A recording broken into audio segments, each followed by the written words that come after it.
جو امتحان میں فیل ہوتا ہے تو کیا ہوتا ہے کہ دوسرا سال وہی پڑھنا پڑے گا.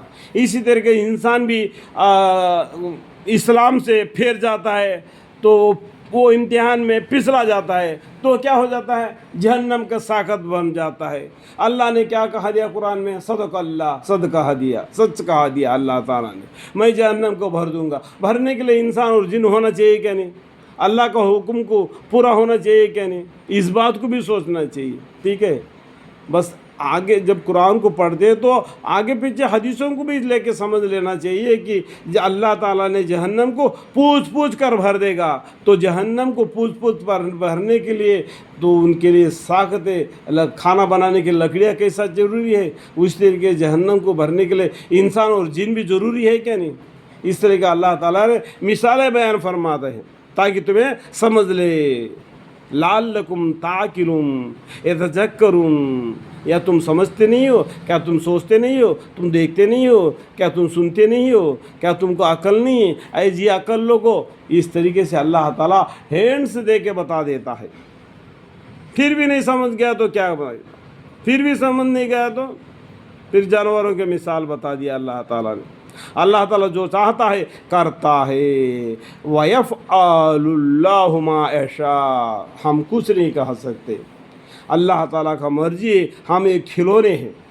اللہ تعالیٰ نے عالم ارواح میں ہمارے روحوں کو بنا دیا اور دنیا میں فیکٹری بنا کے دنیا میں ایک کے بعد بھیج دیا، اور قیامت کے دن بھی ایک ساتھ اٹھا دے گا اور ایک کے بعد اور زمین میں بھی لے کے گیا.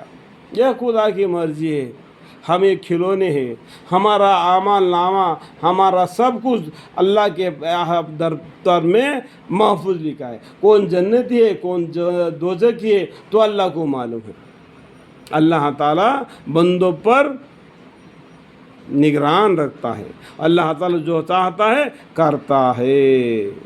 اس لیے جو چیز ہمارے ہاتھ سے جاتی ہے اس سے رنج نہیں کرنا، جو چیز ہم کو آتی ہے اس پر اتنا گھمنڈ نہیں کرنا. اللہ تعالیٰ امتحان کے لیے تمہیں دے دیا. اللہم اغفر. کیا آپ نے ان لوگ اہل مکہ کو نہیں دیکھا جنہوں نے بجائے نعمت الہی کے شکر کے کفر کیا؟ اللہ تعالیٰ نے جو نعمت دیا مکہ والوں کو، انہوں نے شکر کے لیے الحمدللہ کہنا چاہیے، اس کے بجائے انہوں نے کفر کیا. اور جنہوں نے اپنے قوم کو ہلاکت کے گھر یعنی جہنم میں پہنچا دیا. دیکھو قرآن میں 25 پیغمبروں کے بارے میں ذکر کیا ہے تو 25 نافرمانوں کے بارے میں بھی ذکر آ گیا. سمجھ میں آ گیا بات کو؟ 25 پیغمبر آئے تو 25 نافرمانی کے بارے میں بھی ذکر فرما دیا. وہ لوگ نافرمانی کرنے کی وجہ سے اللہ تعالیٰ کا عذاب ان پر واقع ہو گیا. جس طریقے سے وہ لوگ ایک کے بعد جیسا کہ نافرمانی کرتے ہیں اللہ تعالیٰ ایک کے بعد عذاب دیتا ہے. یہ دنیا کے عذاب ہے. آخرت عذاب تو اور ہے ہی. وہاں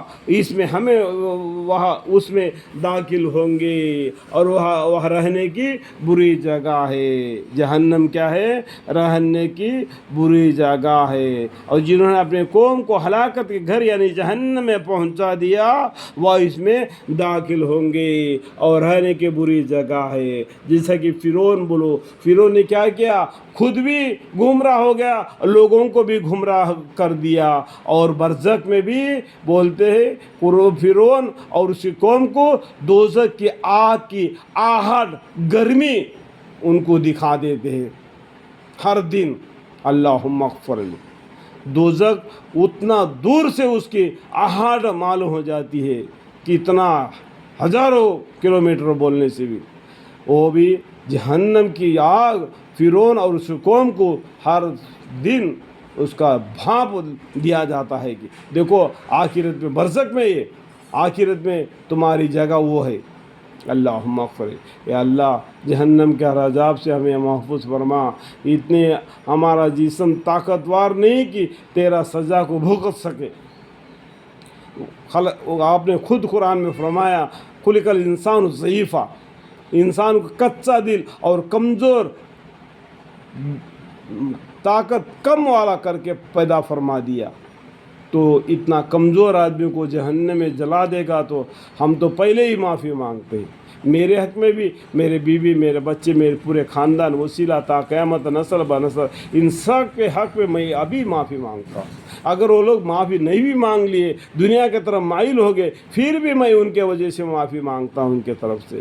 ان سب کو اہدنا الصراط المستقیم کے راہ بتا، تیری رحمت کا سایہ، تیرے فضل و کرم سے دین اسلام کے راہ پر اپنی زندگی بسر کرتے ہوئے قرآن کریم کی تلاوت کرتے ہوئے رہے۔ اس گھر میں ہمیشہ قرآن شریف کی تلاوت کرنے والے بنا۔ یا اللہ میرے باپ کے فضل و کرم سے حضرت محمد مصطفیٰ صلی اللہ علیہ وسلم کے صدقے طفیل سے میری دعا کو قبول اور منظور فرما، آمین۔